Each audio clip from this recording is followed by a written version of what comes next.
Mokonzi, Nzambe na nguya nyonso, tozali reconnaissant na dimanche ya le 25 ya lelo, ndenge bolingo na yo, bosantu na yo, pe bon Nzambe na yo, endimi kopesa biso mokolo ya lelo.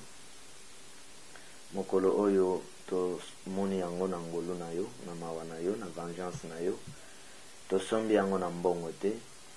Merci Nzambe na bolingo pe na nguya. Merci Nzambe oyo apangusaka biso pinjoli. Merci Mobateli. Merci Tata oyo azalaka toujours présent na bomoi na biso. Bipai nyonso tozalaka azalaka na biso. Nde tobengaka yo ami fidèle, moninga malamu. Moto akoki kozala na moninga na ye, na bana na ye, na mwasi na ye, na ke mission de service ake ye moko. Nzambe yo ke na moto wana. Moto akoki kozala kwei na mai, Nzambe yo za na ye ti aza kokota na mai, mais ya ye libota bazali te. C'est pourquoi tolingaka Nzambe tata kokokisa ko respecter par na biso na yo Nzambe. Tozana ba part rebelle na se na moi, mais notre part na yo tolingaka to batela yango pe to kokisa yango bobo moi na biso yo ndo simbi yango. Zala na biso parce que lobby te prophétiser que ceux qui ne balemi sato basangani na kombo na yo kozala kati na bango. Bo santo na yo ezala na biso, maloba o to ko partager awa ezala force na biso. Epesa biso makasi ekangola biso elongisa biso pe elongola ba condamnation kati na biso. Parce que nia que par la parole nde o purifier ki bato. Par la parole nde o sanctifier ki bato. Par la parole nde o batela ki bato. Par la parole nde o kangola ki bato. Par la parole o change ki le mal en bien. Nazali ko croire que maloba oyo to ko partager lelo awa et ko pesa biso bomo. Au nom de la foi de l'Esprit Saint de la parole, au nom de la grâce et au nom de cet Esprit vivant, tout cet puissant. Amen. Amen.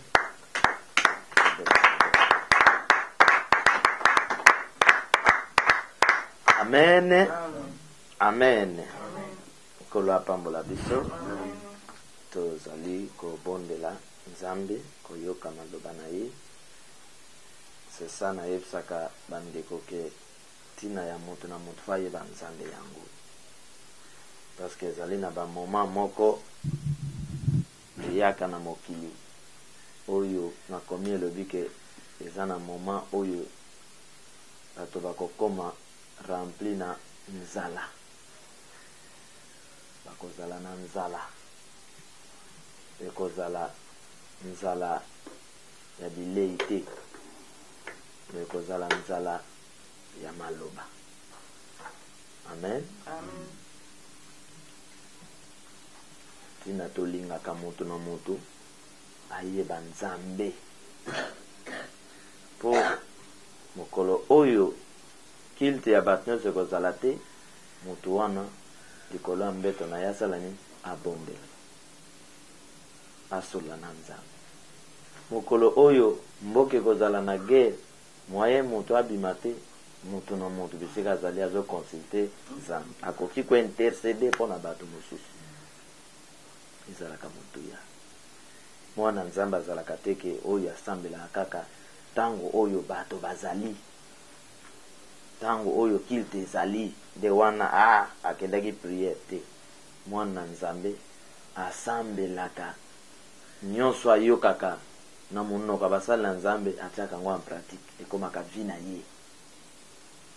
Oyo Josué alobaki na loi que ce livre de la loi ne s'éloigne pas de ta bouche. Méditer les jours et nuits. Ezali alliance ya moto na nani na Nzambe. Amen. Amen. Tozali ko partager Job 42 verset 1 à 6 et puis Psaume 1 verset 1 à 2. Tozo bandana Psaume 1 verset 1 à 2. C'est maintenant comme on a Job. Amen. Amen. Ezali exhortation, il y a partage.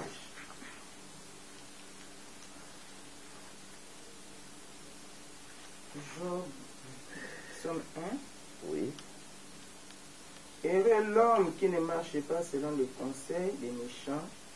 Esengo na moto oyo atambolaka te kolandisama batoli ya bato mabe. Amen. Amen. Bato mabe oyo bazali koloba awa ezali ba opposant ya vérité ya Nzambe. Ceux qui s'opposent na Nzambe. Ceux qui ne veulent pas Nzambe. Bato wana nde bango nde bazali kobenga bango banani ba méchant. Bango nde bazali kobenga bango ba méchant. Alors balobi esengo na moto oyo atambolaka te selon conseil ya ba méchant. Moto wana aza moto méchant. Amen. Amen. Moto azotambola te selon ba sentiment, d'influence ya bato. C'est-à-dire bato basi ba dérouta, ba déborda lokola mai. Hein? Matoi ba tempan et toboka. Bazalaka na moki. Ba fils du diable. Donc ami longwa na kozala mwana nzambe, mais comme ça fils du diable. Munoko na ye etinda kaka bato banda kwa nganga. Etinda moto ka nzela ya kisi. Epesaka moto kaka conseil ya mabe. Bazoloba ke soki oboyi kotia matoi na koyokela bato wana, alors makomi elobi ke oza moto ya nini? Yes.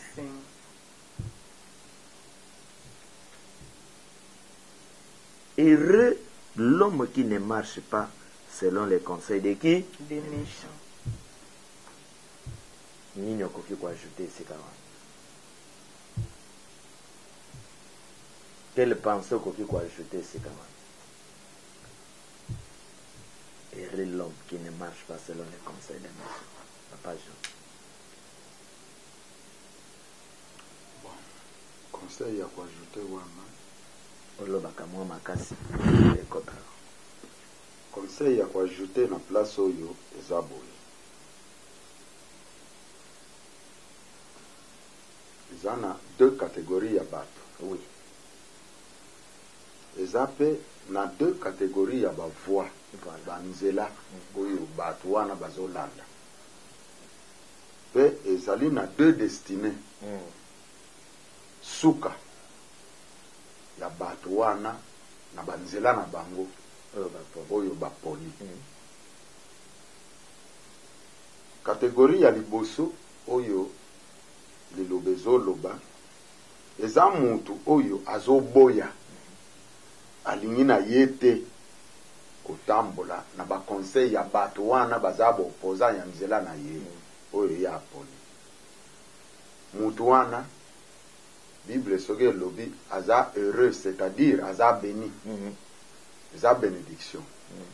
Tandis que opposant wana lokola aza heureux te, aza malheureux, c'est-à-dire aza maudit. Alors pona biso awa Bible zotia biso devant un fait ya kopona nzela nini esengeli Hollande, groupe nini esengeli ozala na yango, pe destiné nini esengeli opona avant yo okota na esika yako. Voilà. Amen. Amen. Na Suzanne ya kobakisa ezali? Ya kobakisa ezali ke Nzambe awa esengo na moto oyo azolanda conseil ya baméchant te. Eza na banzela ebele oyo kokomema biso. Tozotala neti na mokili na biso, tozomona bato oyo bazolinga konyokola bato, bato oyo bazolinga bato bazala na kimia te, bato oyo bazolinga bato bazala kaka toujours na souffrance, bato balelaka bango bazala na esengo. Omoni ke bato wana na miso ya Nzambe baza baméchant, mpo Nzambe alingi moto azala na kimia. moto fo apesa moninga na ye esengo po yesu ye moko amataki na croix po biso tobika po biso tozala malamu po biso tozala na esengo kasi bato ya mokili eza na mabota na biso eza na bapolitike na biso eza na bato ozokutana na bango eza na bato baza ntango nyonso kwentekale bomoi ya baninga po te moninga avance te moninga azaka ntango nyonso na souffrance moninga ntango nyonso azala ntango nyonso kolela donc wana eza baza kobenga bango mpenza baméchant. Amen. Amen. C'est-à-dire ce qui te y est komona boye tokoya ko conclure que na ba service ebele ya l'État bonzambe ezate Exact. na police ce qui te y est kotala tokomona ke bonzambe ezate na armée na présidence na aner tokomona ke bonzambe ezate pona nini parce que un policier enfant de Dieu, c'est-à-dire même si naza policier, même si naza militaire, il faut naïba que naza mwana ya nzambe. Il faut naïba que au-dessus ya bakonzi nanga, il y a un créateur oyo aza mokonzi ya bakonzi, plus que bakonzi nanga. Alors, c'est-à-dire ce qui na banga ka bakonzi nanga, na ko banga mokeli ya koleka. Alors, un policier, un militaire, un politicien enfant de Dieu a contrôler ni bekoni ni bazo pesa. Kende boma moto wana. Na komi tu na moto na zo boma sali. Azui ne le kantia ko boma nga moto na zo ke boma. Azui ne le kantia ko boma mokonzi na ngai. Na zo kende ko boma na moto wana na likambo. Donc les policiers qui obéissent na ba voix ya mabe ya bakonzi na bango azali na kombo ya nani ya méchant. Vous comprenez? C'est-à-dire que na vie ya bato sur la terre place oyo loi oyo bisom oyo esprit de Dieu na kati ya makomi oyo ezolinga kopesa biso conseil que ata oza nani il faut ozala na moto oyo yo kozokela ata osiliki ndenge nini il faut ozala ta na moto moko yo kosala nini okoyokela parce que tozwa par exemple que ntango nzambe asilikeli bana Israel alobi azosilisa bango me nzambe ayoka parole moko ya Moïse parole wana etusha ye ya moto ayebisa nzambe ke soki okoboma bango malamu Banda. longola ngai na liste na yo mais parole wana etusha nzambe nzambe achangé décision oyo ya lemekolo et soki nzambe aza likolo ya Moïse ayokeli mutu alors nous sommes dans un monde en face ya banani ya baméchant. Nous devons faire attention avec la mission. C'est-à-dire que likambo nyonso biso avant to sala yango il faut to contrôler yango. Biso avant to tinda yango, biso avant to loba yango, il faut to sala nini? To contrôler yango. Biso avant to yamba yango. Donc motoyer ko lobela yo. Papa Jean, tala kuna papa Charles, alobela ki yo boy. Il faut koluka koyeba moto yo maloba na ye na kati nango posa nango eza nini méchanceté na kati ya maloba oyo ezali to ezali soki tozo contrôler ba etinda wana ya bato nde kosala ke tokoyeba kovivre na bato. Amen. Amen. Tokoyeba kolonga ba méchant parce que ba méchant baza bato yo basi babeba. Hein? Destination na bango enfer. Lokola barata bonzambe balingi bato malamu nyonso barate. Voilà. Eza lokola ba pouvoir ya Afrique. Na ba pouvoir ya Afrique bakonzi wana balingaka ba politicien nyonso babebisa. lokola ezalaka na phénomène CPI alo balingaka politicien nyonso asalani abebisa yango bomonaka président de la république ye avandi comme dictateur aobetaka dame akozwa oyo yaka yo comme ministre abebisi alongoli yo mpe yaka abebisa olongo mpo bayeba ke les jours J biso nyonso nalifelwe. Alors Dieu veut que nous soyons des responsables. Amen. Mutu akoloba ke naboyi kokende enfer, naboyi kodétruire mboka na ngai, naboyi kodétruire famille na ngai mpona lokumu ya nani ya Nzambe. oyebi ke même bandoki papa Jean, il y a des sorciers asalaki mpe likita na ndoki mosusu baboma babomi mpe moto ya ndeko ya bato wana bakoma mpe kepesa mwana no sorcier aboyi. Oui. Aloki ba raison. Aloki ba raison aboyi mpe me ndoki. Et combien bateau baoke losambo bakozala incapable ya koboya ba ordre mal donné. Alors Nzambe alingi atalisa biso ke nous qui écoutons la voix de Dieu et qui marchons selon sa voix, nous sommes bénis. Amen. Même si le monde baye koboma biso parce que toboya ki ngongo na bango, mais nous sommes heureux. Amen. Amen. Donc nous ne devons pas tomber dans l'influence satanique, diabolique, yamoki. Alors, ce qui botali na Samuel, rokuta lisolo ya Saul, Mika, mwana ne ya mwasi.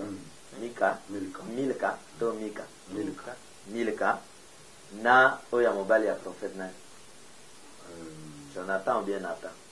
Jonathan. Le prophète a Nathan. Nathan qui prophète, mais moi on est Jonathan. Moi Saul. Azalai na mwana ya prophète.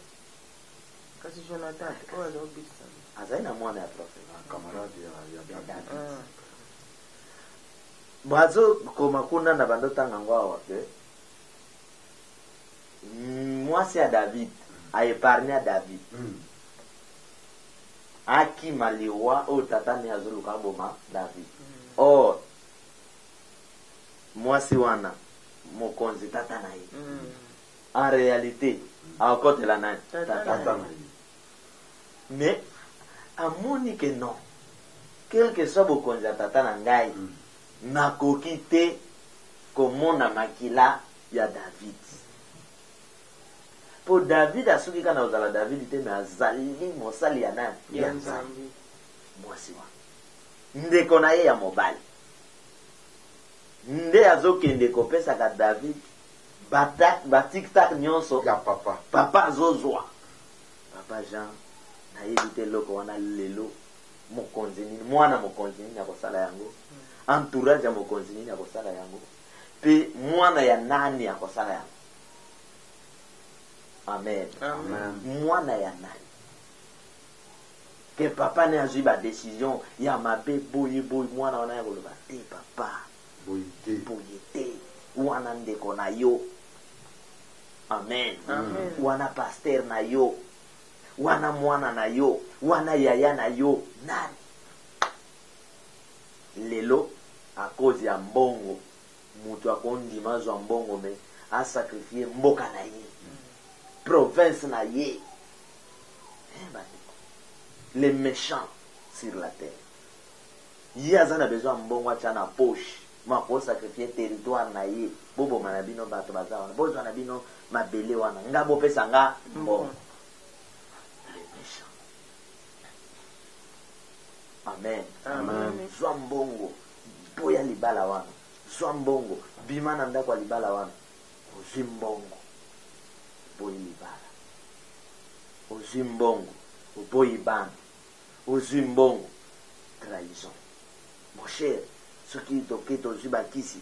Oh, komona ndenge okoma obeta bale. Okomona ndenge église ekosala nini? Ekokoma. Les conseils des méchants. Bato oyo église etondi bakomi ebele, pasteur na kisi. Na biso bato toza 10 personnes. Tozangi kisi. Banani baza na kimia. Petit troupeau. Po kisi wana fin de compte ekobima na miso ya bato. fin de compte mulili wana ekomonisama ekozala so. Amen. Amen. Mabe na mokili tokokuta nzoto na biso ekorencontre batentation mais sepelaka na moto ntango apusani pene na yo abandi koexorte yo maloba ya nani ya nzambe abandi kotalisa yo ke nzela oyo ozolanda tala mabe nango wapi yango yango ekoyina moto wana te. Amen. Amen. Parce que c'est qu'un homme aura saigné, Il est moissonneur. bato mingi bandeko bakeli felo bakufi mpona kozanga koyoka nzambe. Et il faut toyeba angle mosusu nga nabengaka la nature de Dieu nabenga yango Bible. Oui. Bato ebele bakomprena Bible te. Omona moto akoya alobi eske makambo yo ezoloba eza na Bible ebongo nature ya nzambe ezalaka nini? Si nature ya nzambe nde etei biso d'abord ezalaki oyo te si nature moto aye soki okoti okuta mai eza na nature zamba na nature bato tout ce que bakomi awa eza makambo eza na nature na monde physique na monde spirituel. C'est-à-dire même si écriture eza te Bible eza te mais la nature Il faut être. oye kaka pan okomi mokonzi ata na histoire bandota avant nga banani bazalaki bokonzi nakomi oluka histoire o kasavo azeraki ndenge nini ekomela bango otali après ye mobutu azeraki ndenge nini asali mbula boni nini ekomelaki ye otali bafai otali babienfait olobi bafai oyo nga na okoya liso na yango te nga na kokende exil te nga na oboma peuple na ngai te nga na obonzi okomona soki kasavo azalaki na 5 sur 10 mobutu azalaki na 4 sur 10 yoko ya kolukozwa 9 sur 10. C'est comme ça moto ayaka nsima koleka bato bazali liboso bato bakomi lobela yo non moto wana mokonzi wana pasteur wana c'est comme ça. Mais chez les noirs, chez les africains, ce qui a okuta batimola ili bulu moko il faut atimola 2 bato bakoya ce qui y a tiki 2 oya koya faut aksa 6. Mais chez les autres soit yako okuta batimo libulu moko yako kundango. Voilà. Amen. Andeko et yozala conseiller ya bato. Amen. Kotika te olekisa eloko moko ya mabe na matoi na yo. Kotika te olekisa acte moko ya mabe na miso na yo. Mbala moko yebisa pesa toli wana te. Amen. Boyebi ezalaka pe na mabe mosusu na mokili. Biso bato salaka. Osali mabe. Amen. Ovandi pe yo moko sentir ke nasali mabe ya solo.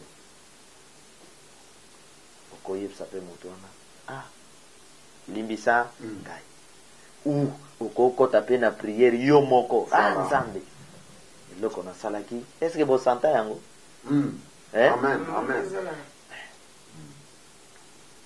ntango mosusu motu moko boye boyokanaka pe na ye te obi oyokaki afinga yo atonga yo aya akoti kaka bima nalingi komona yo te kende alobi pardon limbisa te omoni otikali pe oyoki pe conscience mpona nini nayambi ye te mpona nini nasengi ye asengi nga bolimbi nalimbisi ye te oyoki yango pe. Amen. Des phrases elandi qui ne s'arrête pas sur la voie des pécheurs. Voilà. Ayokaka te batoli ya bato mabe epe atikalaka te na nzela ya basomoki. Kotikala. Donc nzela wana basomoki ekomi ya ye. Seigneur alobi esengo na moto wana atikalaka te. Donc ayaki akoti na lisanga ya bassassin conscience na ezali te nazwaka bambongo na bato ya politike nakenda koboma ya bangai bandeko moto anabimi aza moto na nini nesengo nazala dictateur te tina nango abimi nde boyokaka na bamboka mosusu ke ministre tel a démissionné, ministre tel a démissionné, président tel a démissionné. Amen. Amen. C'est-à-dire que nakoba sakoloba esengo na muto atambolaka te selon conseil ya mosolo. Place oyo loi lobi esengo na muto atambolaka te pe avandaka te na nzela ya bapesher. Vengeance lobi esengo na muto atambolaka te selon conseil ya mosolo pe avandaka te na kati ya nzela ya nini ya mosolo. Parce que dans le monde, le monde politique, on dit les gens quand on a raison, il y a quoi la nini bon.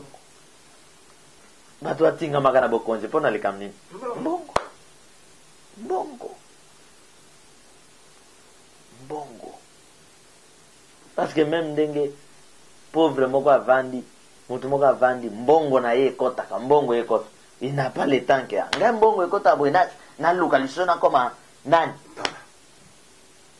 non le ba mweke azalaka na mission moko ya ko sauver bato de bon il faut na koma wana na sauver bato mais sinon mutu azana mbongo n'a pas le temps avanda kuna ayoka likunya moko non motema mabe eza nango mais bon comprendre ce que tous autres c'est-à-dire qu'il ne s'arrête pas. Donc avant d'akateke na tikali na nzela oyo donc aye avandi na nzela masumu boye pse mwana na ngai nzela ke kuluna oyo ozwi yango te mama longwa kuna mwana na ngai nzela ke ndumba oyo yango te mama tika kuna mwana na ngai nzela oyo koti ba pasteur okangami na bango na yebi ke banzela na bango za bakisi mwana nga nzela te mama longwa kuna Dieu a conseillé à Kabiso tantôt d'une manière, tantôt d'une autre. C'est pourquoi on a eu ça Kabino que na benga nature Bible. Ezana badwa ke l'église va ote ya me obate ya kape sala kaye lokote. Moko kuta na pe na nzela papa moko. Eza lokola bande ko na biso Laurent Bake matang. Bazo na mutuka kote a terrasse. Ba yebi te ke place on eza na libulu. Moto aliboma oya salika mutazo epsa bango boke basaji boye kote oyo bokokwe batelemi batala libulu ya munene siko soyi balobaki wana moto aliboma bolanda yete baosala ni obligatoire, c'est-à-dire na vie faut koyoka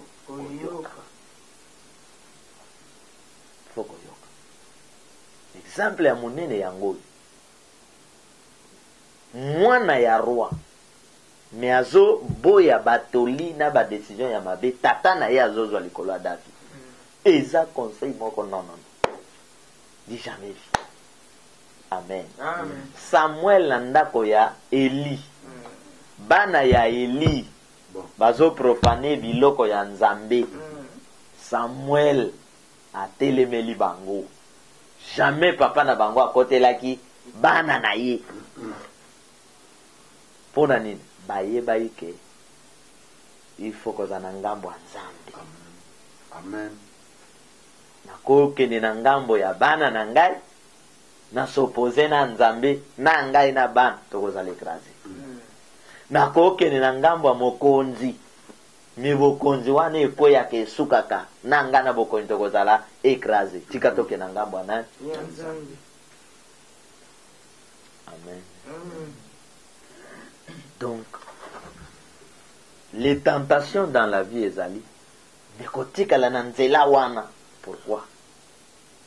Yango boyoka kake ezana bato mosusu po mwana ne moko akendo yepsa yeke papa tika bokonzi azwi abomi mwana po mwasi na yake ndo yepsa yeke mobali na ngai po garde na ye aya koyebisa ye ke mokonzi na ngai tant eza mabe toluka tosala boye azwi masasi na garde mpona koboya toli. Mutu nyonso abomaka bato mpo bapesaki ye toli. Mutu nyonso ayinaka bato mpo bapesaki ye toli akenda kokoma na suka ya mire. Mutu na ye etutanaka na mire mpo kuna na mire nzela mosusu ya koleka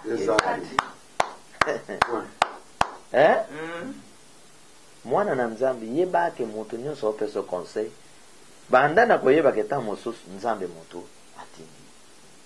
Nzambe atindi apesanga toli mpo nzambe alingi alongola nga na danger songolo. Mutu nyonso bandeko azala mokonzi azala papa azala nani soki nzambe amoni danger liboso na ye nzambe akotindela ye toli. Oyo bata politike babengaka babuke émissaire. Buke émissaire ezala nini? Buke émissaire oyo balobaka batindeli ye buke émissaire na bata politike baconseiller. Bomonaka te mingi soki bokonseil wana ezoningana okoyoka batindelaki ye babuke émissaire. C'est-à-dire bato bazoya koyebisa oyeke position ya bokonzi ezali danger. Luka moyen ose sauver. Luka moyen osala boye babuke émissaire. Mais nzambe oyo azali esprit azwaka n'importe quel corps mpona koluka apesa bato mayele aépargne mutu na danger. Soki mutu aboyi akomi ne lokola mbwa azwi rage nakoyoka te botika ngai bamisusu mpenza baloba soki nakokufa nasala nini botika ngai soki nakokufa nakufa. Bato wana moyen ya mona nzambe kufa basengaka yango te. Amen. Obanda osenga yango na pasi na yo to na mabe na yo to po olingi mabe olevi te soki na kokufa nasala nini nakufa.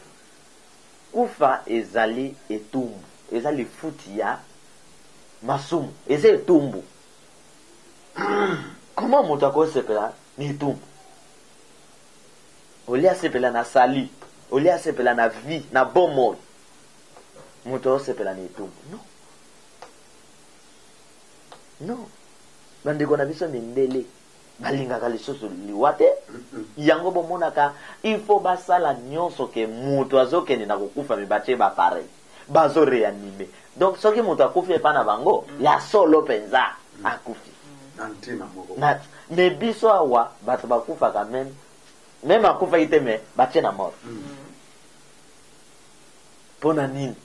Parce que nous sommes loin de la connaissance, nous sommes loin de la science, nous sommes loin de la technologie, nous sommes loin de la connaissance véritable et nous sommes loin de l'amour du prochain.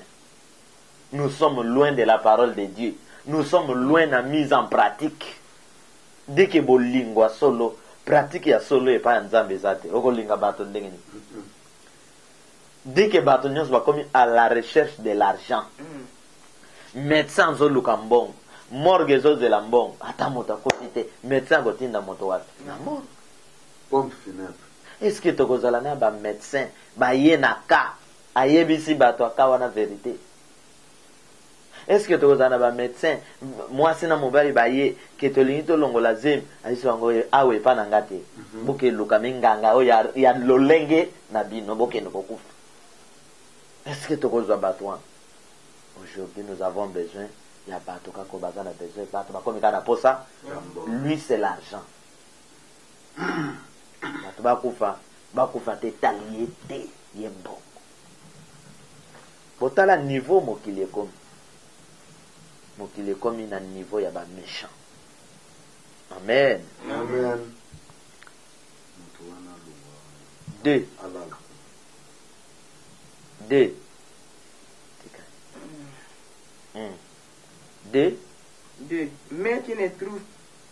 mais qui trouve son plaisir dans la loi de l'Éternel, et qui la médite jour et nuit. Amen. Amen. Donc esengo na ye akutaka yango na kati ya liloba ya nani ya Nzambe.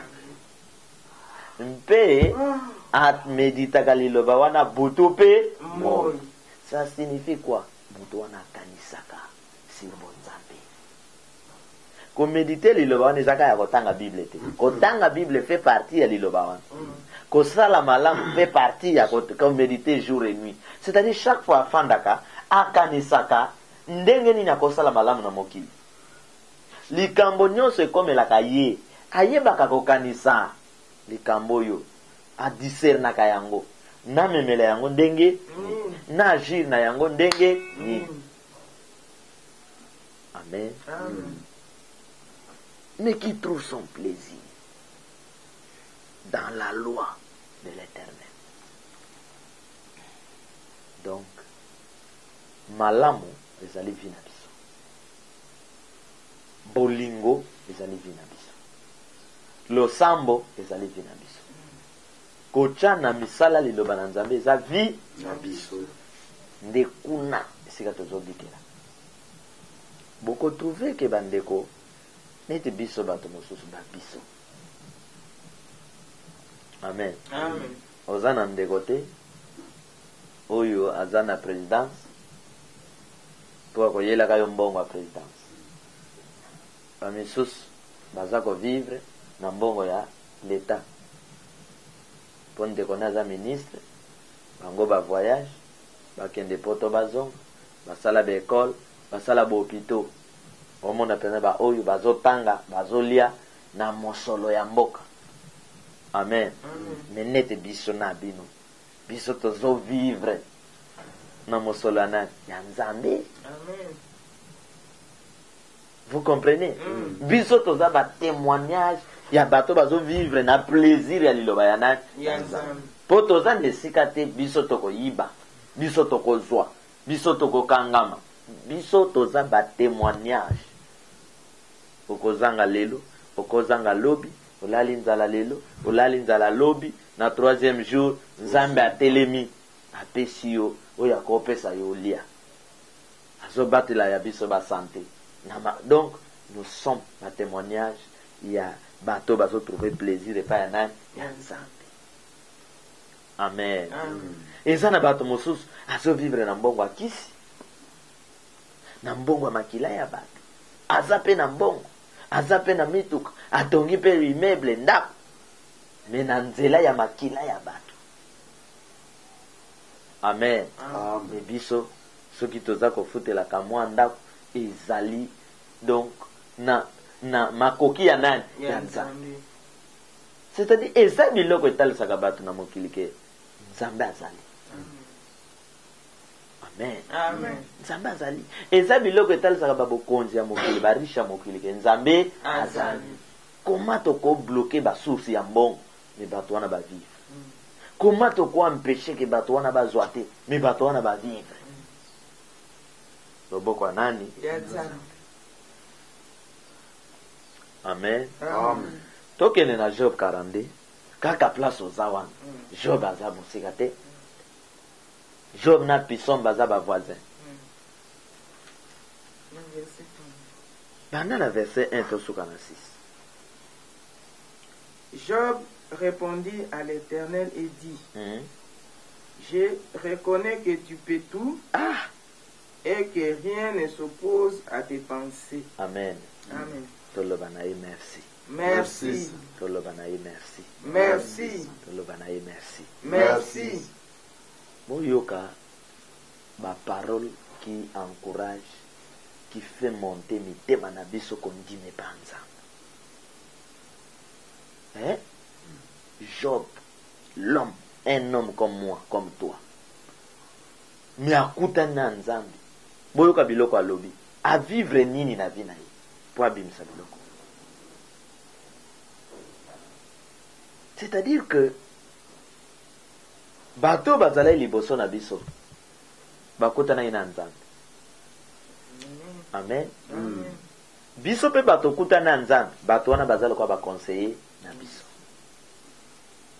azoloba ke je reconnais que tu peux tout et que rien ne s'oppose à tes pensées à toi Seigneur siko makambo aboy mwana nzambe ya kovana na mokili problème ye obangi kya ngaya wesili ya nini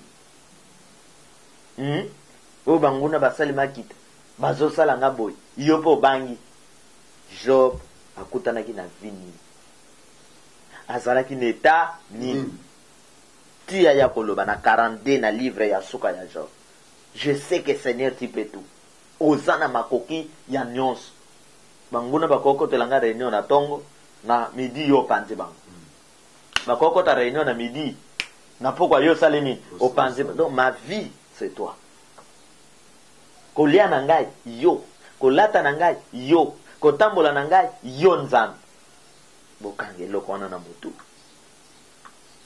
amen, amen. C'est pourquoi mokili eza na ndenge bamonaka makambo eza na ndenge balobaka nzambe aza na ndenge amonaka makambo nzambe aza na ndenge asalaka nini alobaka nu na ngambo ya nani ya nzambe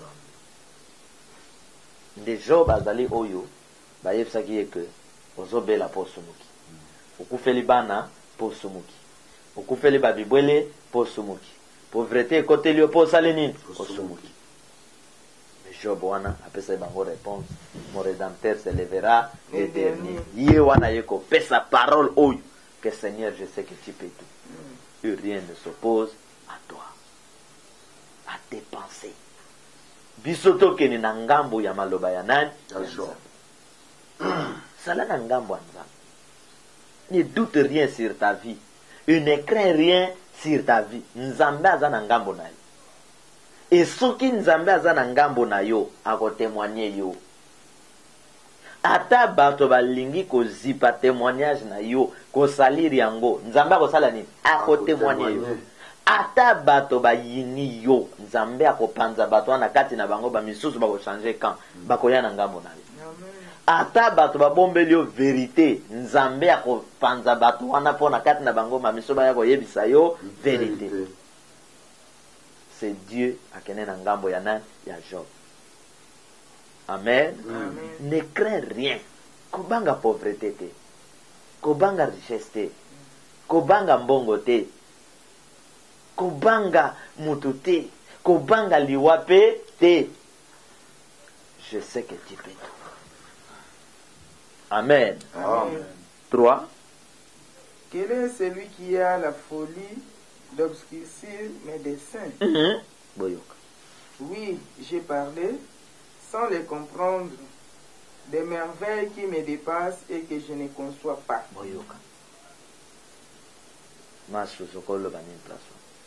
Nani oyo azana makoki akomisa mwindu avenir na ngai makambo nzambe abongisela ngai nini okoloba place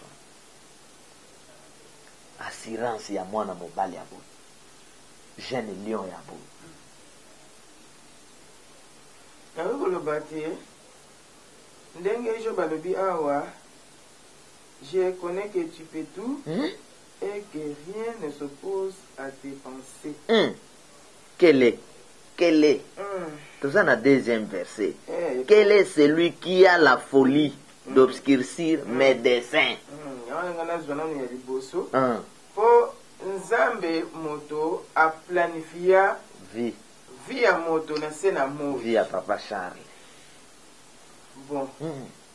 Siko biso na ne tozolanda Nzambe na kondima na biso na misala na biso na nyonso tozosala tomona kaka liboso Nzambe mutaza liboso oyo azobongisela biso avenir oyo azosala te biso topambolama oyo azosala te biso tozala malamu toyei kotia elike na mutu te mpo mutu akokosala nga eloko te mutu aza na implice te ya kobakisa na bomoi na nga soki Nzambe te yango wana biso bana Nzambe esengi na biso tokangama na Nzambe wana mpo te Nzambe nde ayebi nyonso ya bomoi na moto ayebi te nzela na yo eza boye ayebi te kobana na yo ntina kosuka na yo eza boye sikoyo na part ya biso bato biso nde tozobebisa moto nde azali kobebisa badessin oyo nzambe atie na bomoi na yo na ndenge nini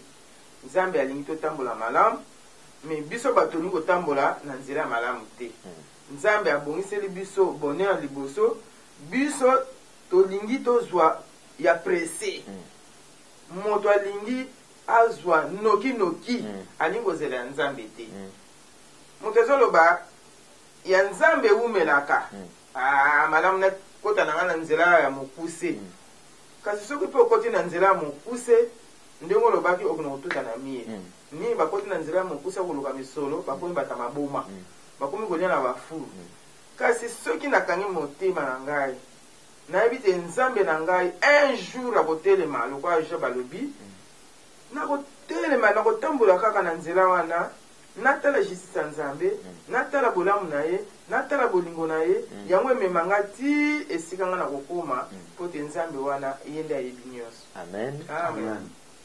Donc na mokuse mutu nde nzambe. Amen.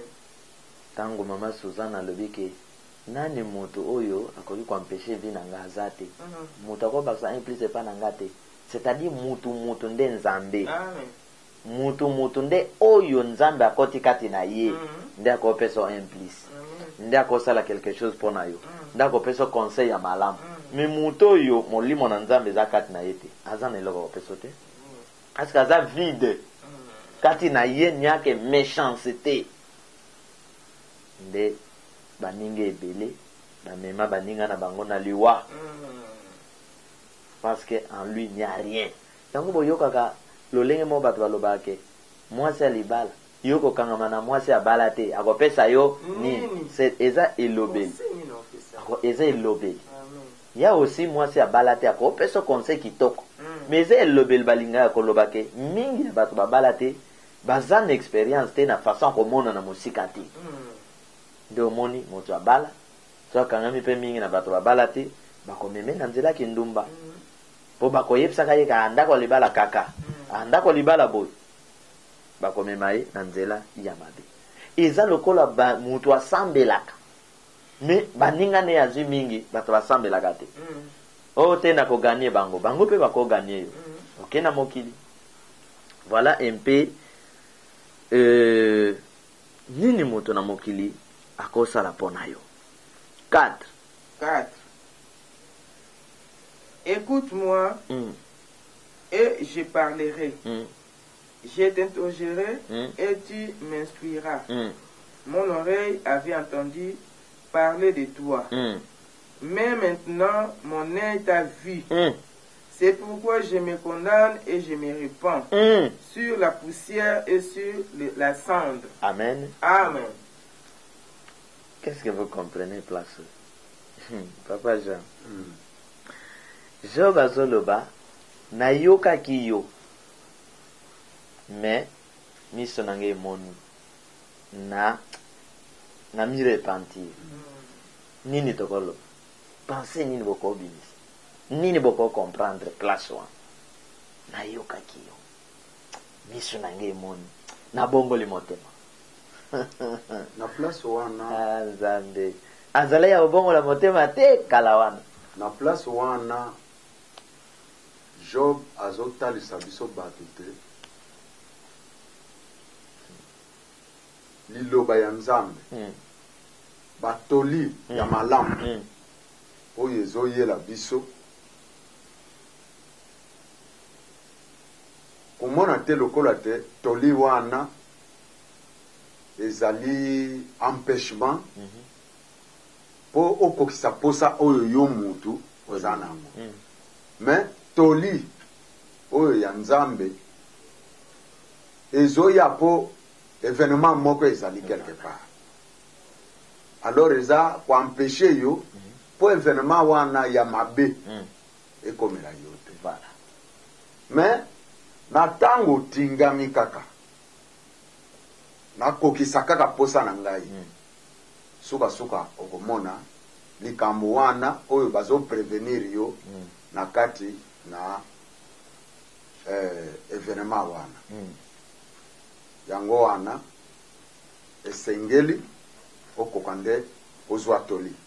Alors Job na koyoka oyo Job azalaki koyoka batoli pe liloba ya Nzambe na tango oyo Job aye kovivre événement na kati na ye atali abia mokano na nga na banzela na nga ezalaki ya mabe kobanda lelo na changer na zwi sikoyo nzela oyo toli wana ya liloba. Donc kotala yango nazomona yango ezaka kalokola psaume oyo totangaki psaume 1 oyo elobaki te esengo na mutu oyo azali kolanda te banzela ya bato na nkanja. Esengo na mutu oyo azali kotelema te na nzela ya batoli ya bato ya mabe. Donc Job nde mutu aye kokokisa Job nde mutu aye kokokisa sikoyo likambo wana ya koloba te nayokaki na sesa ipe lokola na moni na miso na bongoli motema. Donc aluwe na kan wana asali shwa ya kan na ye oyo ya malamu. Eloko nde nakokaki kozwa na isika wana yango wana pe na sepeli kokabola yango na bandeko mosusu lokola ndenge biso tozali awa to pe ba auditeur oyo bakolanda prière oyo ekoma pe par na bango na kati ya bomoi na bango. Amen. Amen. Je pense ndenge Papa Jean auti koloba tozaka wana po tosilisa. Amen. Amen. Nayoki miso Emoni na bongoli motema masuza likanisi nini ezalaki na kati ya Job. Job mwana nzambe tamba zoyebiseke oya nzambe singa ye azoloba nga na boboya ete ayebaki nzambe nazoya koloba je me répands likanisi nini ezala. Bon, nawe kobakisa mwa moke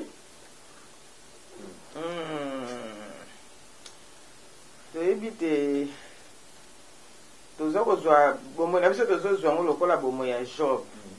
Omoi tovandi na se na moi oyo tona makambo ebele oyo ezotungisa bomoi na biso. Okofana ata mosusu oyebi likambo to omona motu alobi kaka likambo kaka dans les vidéos oyo oyebi te ezosala mpe pasi ezotungisa mpe bomoi na yo.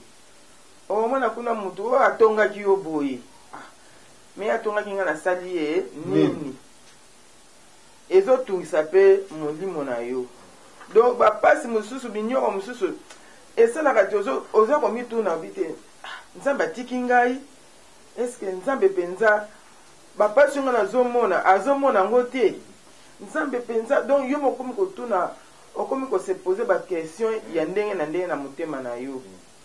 Mais okofanda kaka mokolo moko okomona te oyo nyonso nazali kokanisa oyo nyonso nazali koloba mosusu esepesaki nzambe te mosusu nakomona lokola te oyo nalobaki nzambe asepeli na yango te mpo nga nayebi kaka te nzambe na nga azali nzambe na nga akosala. Mais oyo nga nazomona nazokende lokola kote nakomona lokola nzambe aza te nakomona lokola nzambe azomona bapasi na ngai te nazomona lokola nazosumuka na maloba na ngai na makanisi na ngai ezosumikisa ngai. Donc ate namoni te nzambe na nga azali. Amen. Amen. Je crois dimanche à lelo koconsoler mitema na biso na baproblème oyo tozokutana nango. C'est vrai liloba na nzambe ezali conseiller monene ya bomoi na biso. Ndenge maso za touche donc nayokaki ayoki mingi parce que Job c'est nzambe atiki non Job eza bakisi osimbaki non Job non nzambe olobi otambola na nzambe bana na yo bakufa biloko na yo ekufa non na mwasi ne Job moteme comme il a doute pe moteme ningana qui peut comme moto Oui. il dit bon Christ mon père pourquoi m'a-t-il abandonné et vous savez non les corps aussi et yoka qui passe Job a comme une souka mais la force et le Saint-Esprit ils ont gardé moment tina to kama mananza toi tozo lemba Saint-Esprit a intercédé par yanzambe Seigneur yete papa Charlité de Job na souka lobi na yokaki mais sikuma akomi na souka mais nzambe na yeko telema de loko olobake miso esalemi emoni alors ndenge miso emoni na o mato ye yokaki na ndenge na koma kolemba oye ko telema en tant que nzambe na bongoli c'est-à-dire na kocha lisusu duta ta mukete na likambo ya bonzambe Nazui position. amen sikoyo Job oyo aza aîné dans la foi akuta na makambo ko doute pe atie nzambe atelemi alobi je sais que tu peux tout et rien ne s'oppose en toi siko biso siko to ya kocha doute na nzambe na likamni parce que to si to vivre Job à vivre passe de après Job Paul ayeko conclure eloko te kokabolanga na bolingo nani eza bato yo baleki liboso na biso na bomutu na nzambe ba vivre na nzambe expérience na nzambe nde ba conclure bon biso tokoya lisusu ke so tokuta na makambo toboya nzambe onga na kosambela te po nzambe azosala te na kosambela te koma ya ngai mwana kufa koma ya ngai ndeko akufa non amen nzambe apambola biso Amen.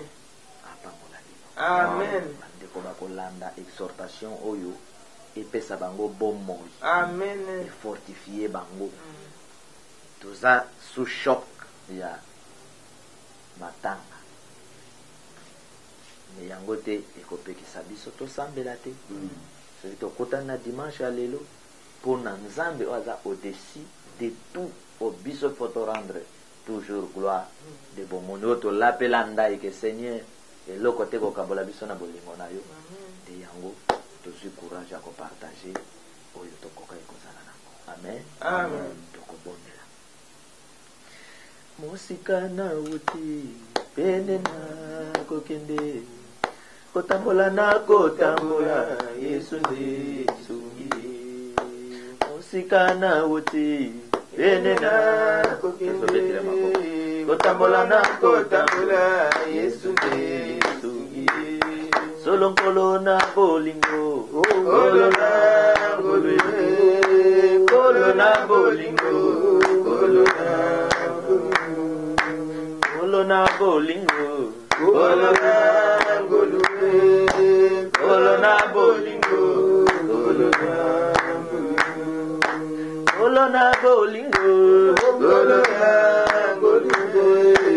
kolo na bolingo kolo na na bututo moye yesu nde misungile isungi abo moyi nanga anona misuna nanga na bututo moye yesu nde misungile isungi abo moyi nanga anona misuna nanga okolo na bolingo papa ye na bolingo okolo na bolingo ya ya